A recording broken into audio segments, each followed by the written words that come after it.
ఏంట్రా ఇవన్నీ? కొవ్వు, విష పదార్థాలు, చెత్త అంతా నీ కడుపులోనే పోగేసుకున్నావు. ఇలా ఉంటే సమస్యలు తప్పవు. నేను కొత్తిమీర అప్పుడప్పుడు నా ఆకుల కషాయం తాగితే ఇలా శరీరం మొత్తం శుభ్రం అవుతుంది. విష పదార్థాలు బయటికి, ఆరోగ్యం లోపలికి. ఏంట్రా లోపల రాయి పెట్టుకుని బిల్డప్ ఇస్తున్నావా?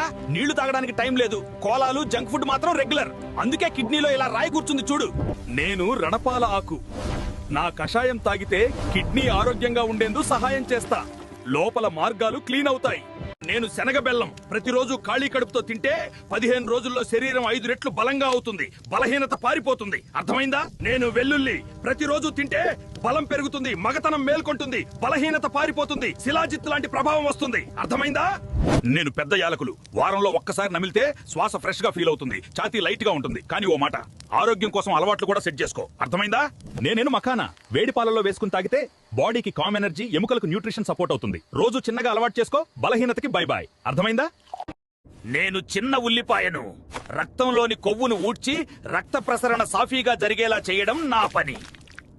నేను అల్లం రక్తాన్ని పలుచగా చేసి రక్తంలో గడ్డలు ఏర్పడకుండా చేయడంలో సహాయపడతాను. నేను బీట్రూట్ ను రక్తాన్ని పెంచి రక్త ప్రసరణ మెరుగ్గా జరిగేలా చేయడంలో సహాయపడతాను.